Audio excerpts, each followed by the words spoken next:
জালিম বাদশা ছিল। বাদশার কাছে একজন লোক ছিল, তিনি জাদু জানতো। তার জাদুর কেরাসমতি কারামতি দেখায়া বাদশাহী আরো স্থায়িত্ব করত, মানুষকে আরো বাদশার প্রতি আকৃষ্ট করত। ঠিক এমন সময় বৃদ্ধ হয়ে গেছে, জাদুকর বলতেছে, বাদশাহ আমি আর বেশি দিন বাঁচবো না, আমাকে এমন একটা ছেলে দেন, যুবক দেন, মেধাবী বুদ্ধিমান, যে আমার এই ধারাবাহিকতা, যে আমার কাজ ধরে রাখতে পারবে। দেশের মধ্যে তালাশ করে আব্দুল্লাহ বিন তামের নামের যুবককে যখন গ্রহণ করা হলো, বলে প্রত্যেক দিন এই জায়গায় জাদু শিখবা। ওই জায়গায় জাদু শিখতে যায়, বাসা থেকে বাদশার দরবারে জাদু শিখতে যায়। মাঝখানে একজন আলেমের বাসা, পাত্রীর বাসা।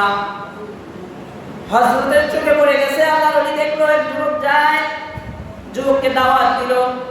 দাওয়াত দেওয়ার পরে এখানে দিন শিখে, আবার জাদু শিখে, আবার বাসায় যায়। বলা হয় বাসায় যেতে দেরি হয় এই হুজুরের কাছে যাওয়ার কারণে, আবার জাদুকরের কাছে যাইতে দেরি হয় এই হুজুরের কাছে যাওয়ার কারণে। জাদুকরের কাছে যখন যায় তখন জাদুকর বকাঝকা করে মার যায়, বলে দেরি হইল কেন। এরপরে আবার বাসায় দেরি হয়, বাসায় বলে দেরি হইলে কেন। এবার হুজুর শিখিয়ে দিছে, বলবা যে জাদুকরের কাছে গিয়া বলবা পরিবারের কারণে দেরি হয়েছে, আর পরিবারের কাছে যখন দেরিতে যাইবা তখন বলবা জাদুকরের কারণে দেরি হয়েছে। এভাবে কিছুদিন চলতে থাকলে দেখতে পাইলে একদিন পথের মধ্যে হিংস্র বাঘ অথবা সাপ, যে কোনো হিংস্র একটা জন্তু পথের মধ্যে পথ আটকে দাঁড়ায় রয়েছে। মানুষজন চলতে পারে না, মানুষজন দাঁড়ায় রয়েছে। যুবক চিন্তা করলে এটাই আসলে পরীক্ষা করার সময়, হুজুরের ধর্ম আসল ধর্ম নাকি জাদুঘরের ধর্ম আসল ধর্ম।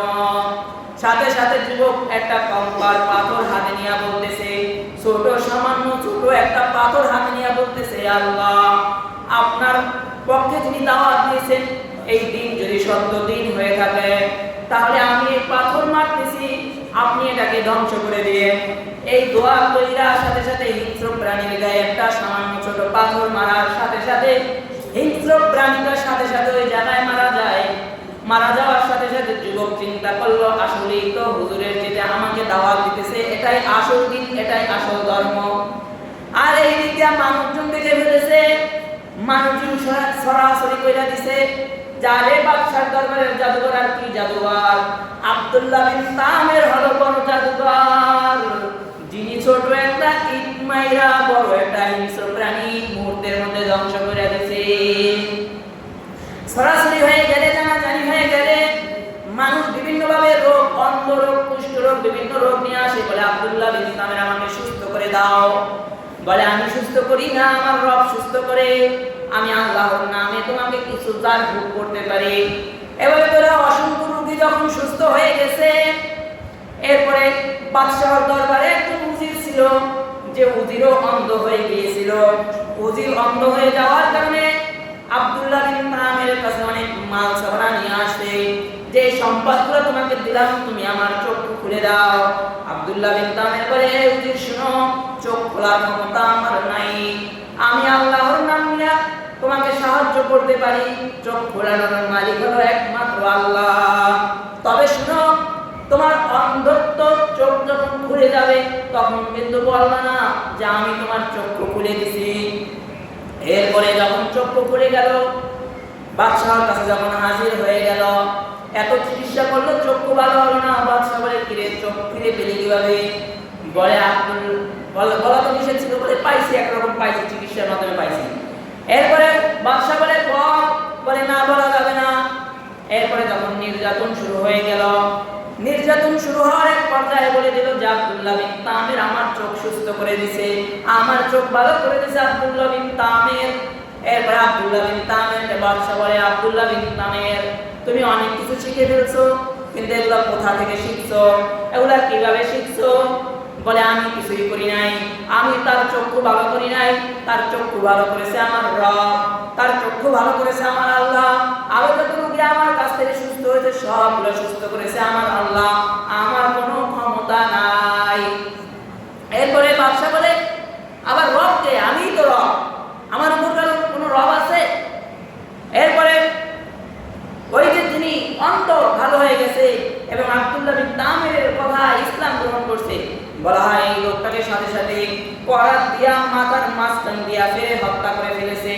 এরপরে আব্দুল্লাহ বিন তামিরকে বলে, বলো তোমাকে কে শিখাইল এগুলা? বলে না, বলবো না। বলে বলো, বলে না। নির্যাতন করতে করতে এক পর্যায়ে আব্দুল্লাহ বিন তামির বলে, অমুক জায়গার অমুক পাদ্রী আমাকে এগুলা শিখাইছে, আমাকে দিন শিক্ষা দিয়েছে। পাদ্রীকে ডেকে আনা হলো, এনে বলে, এই তুমি তোমার ধর্ম ত্যাগ করো, ইসলাম ত্যাগ করে আমাকে রব মানো, তোমার রবকে না মাইনা আমাকে রব মানো। হযরত বলতেছেন, না, আমি আপনাকে রব মানবো না, রব একমাত্র আল্লাহ। এই কথা বলার সাথে সাথে তাকেও করাত দিয়া মাঝখান থেকে ফেলে তাকেও হত্যা করা হয়েছে। তাকেও হত্যা করার পরে এবার আব্দুল্লাহ বিন তামির বলে, যুবক, এবার তুমি তোমার রবের নাম ছাড়ো আমাকে খোদা মানো। বলে, না না, একবার যে ঈমানের স্বাদ পেয়েছি এই ঈমান আর ছাড়া যাবে না। এরপরে সৈন্য সেনা যারা আছে এদেরকে বলতেছে, আব্দুল্লাহ বিন তামিরের হাত পা বাঁধো। আব্দুল্লাহ বিন তামিরের হাত পা পাইয়া এরপরে পাহাড়ের চূড়ায় উঠায়া পাহাড় থেকে ফালায়া দিবা। যখন আব্দুল্লাহ বিন তামিরকে পাহাড়ের উপরে নিয়ে যাওয়া হলো, পাহাড়ের উপরে যখন নিয়ে গেছে এখন ফালায়া দিবে, আব্দুল্লাহ বিন তামির বলে, আল্লাহ, এদের থেকে আপনি আমাকে যেভাবে পারেন হেফাজত করেন। বলা হয় সাথে সাথে পাহাড়টার মধ্যে একটা ভূমিকম্প এসে গেছে। পাহাড়টা নাড়া দেওয়ার সাথে সাথে যত সৈন্য সদস্য ছিল সবগুলো এখান থেকে পয়রা মারা গেছে। আব্দুল্লাহ বিন তামিরের হাতের রশি আর পায়ের রশি খুইলা গেছে। সোজা হাইটা বাদশার দরবারে গিয়ে দাঁড়ায়া বাদশাকে দালাম দিতেছে যে আপনি আমার ধর্ম গ্রহণ করেন।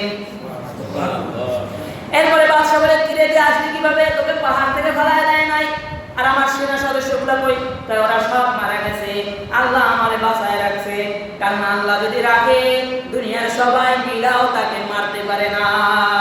আল্লাহ যদি কাউকে মারে দুনিয়ার সবাই মিলাও তারে রাখতে পারে না। এরপরে আবার আরেক দল সেনা বুঝাইল, এই আব্দুল্লাহ বিন তামিরের হাত পা বাঁধো এবং সমুদ্রের ভিতর নৌকা নিয়ে যাও। নৌকা নিয়ে আব্দুল্লাহ বিন তামিরকে সমুদ্রের মাঝখানে ফেলাই দিবা। সমুদ্রের মাঝখানে এমন জায়গায় ফেলাইবা যেন আব্দুল্লাহ বিন তামির কিনারায় না আসতে পারে। আবারও একই দোয়া করতেছে, আল্লাহ, এ জালেম থেকে আপনি আমাকে হেফাজত করেন। বলা হয় দোয়া করলে সাথে সাথে নৌকা উল্টে গেল। নৌকা উল্টে আব্দুল্লাহ বিন তামির তীরে চলে আসলো। যত সেনা সদস্য ছিল সবগুলা মারা গেছে। এবার আবারও বাদশার দরবারে এসে হাজির হইল। বলে, তুমি আবার আসছো, কিভাবে আসলাম? আমার সেনা সদস্য কোথায়? বলে, সবাই মারা গেছে, আল্লাহ আমাকে বাঁচায় রাখছে। এরপরে আব্দুল্লাহ বিন তামির বলতেছে, বাদশাহ, যত চেষ্টা করেন আপনি আমাকে মারতে পারবেন না। যতদিন আমার আল্লাহ আমাকে রাখবে ততদিন আপনি আমাকে মারতে পারবেন না। তবে মারতে পারবেন আমি যেভাবে বলবো, যদি আমার কথা শুনেন, আমার কথা অনুযায়ী যদি আমাকে মারেন তাহলে আমাকে আপনি মারতে পারবেন। আমার কথা যদি না শুনেন আপনি আমাকে মারতে পারবেন না। নিজেকে মারার বুদ্ধি দিয়ে দিতেছে, কিভাবে মারবে এটা নিজেই বলে দিতেছে। বলে, আচ্ছা বলো তোমাকে কিভাবে মারবো? আমাকে খেজুর গাছের সাথে বাইন্ধা এরপরে তীর হাতে নিয়ে বলবেন, বিসমিল্লাহি রব্বিল গুলাম, বিসমিল্লাহি রব্বিল গুলাম বইলা তারপরে তীর নিক্ষেপ করবে যে আল্লাহর নামে তার গোলামের মাথায় তীর নিক্ষেপ করতেছি, আল্লাহর নামে তীর নিক্ষেপ করতেছি এটা বলবে। কারণ বিসমিল্লাহ তো আল্লাহর নামে শুরু করতেছি, অর্থাৎ গোলাম নিজে আব্দুল্লাহ বিন তামির নিজেই শিখাই দিতেছে আমাকে খেজুর গাছের সাথে বেঁধে এরপরে বলবেন বিসমিল্লাহি রব্বিল গুলাম, এরপরে তীর চালাইবেন, দেখেন আল্লাহ আমাকে নিয়ে নেবে। বলে, তবে শর্ত আছে। কি শর্ত? ভাই, আপনার দেশের জনগণগুলো সব একত্রিত করবেন, ময়দানে হাজির করবেন এবং ময়দানে আনবেন।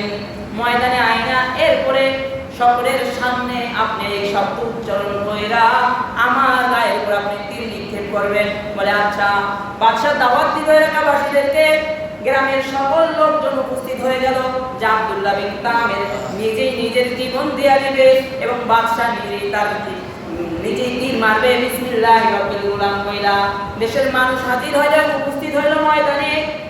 আর যখন বাদশা তীর হাতে নিল তখন বলল বিসমিল্লাহি রব্বিল গুলাম। বিসমিল্লাহির রাব্বিল গুলাম বলে তীর মারার সাথে সাথে আব্দুল্লাহ বিন তামিরের কপালের ভিতর তীর লেগে গেল। তীর লাগলে সাথে সাথে আব্দুল্লাহ বিন তামির ওই জায়গায় মারা যায়, শহীদ হয়ে যায়। যখন বিসমিল্লাহির রাব্বিল গুলাম বলে তাকে হত্যা করা হইল, তাকে শহীদ করা হইল, মানুষজন দেখা বলে বাদশাহ কোনো রব নয়, রব তো যিনি বাদশাহ চেষ্টা করার পরেও মারতে পারে নাই, অথচ রবের নামে তীর মাইরা তারপরে হত্যা করছে, তার মানে রব হলো আল্লাহ। এরপরে দেশের সব মানুষগুলা বলতেছে আমরা এখন থেকে আর বাদশাকে খোদা মানি না, খোদা মানি আল্লাহকে। এই কথা বলার সাথে সাথে শয়তান মুদির একটা আসলে এটা বলতেছে বাদশাহ যেই ভয় পাইছিলেন আব্দুল্লাহ বিন তামির সকলকে ইসলামের দাওয়াত দিয়ে দিবে, কাম তো সেইটাই কইতে গেছে। এখন তো সবাই ইসলাম গ্রহণ করছে। এবার বাদশাহ বলতেছে একটা বিশাল গর্ত করো যেখানে আগুন জ্বালাও, এবং বিশাল গর্ত করা হইল, আগুন জ্বালানো হইল, যারা যারা প্রত্যেক মানুষকে আনা হইল ইসলাম মানো না আমার ধর্ম মানো, বলে ইসলাম মানি, তা আগুনে ফেলায় দিল।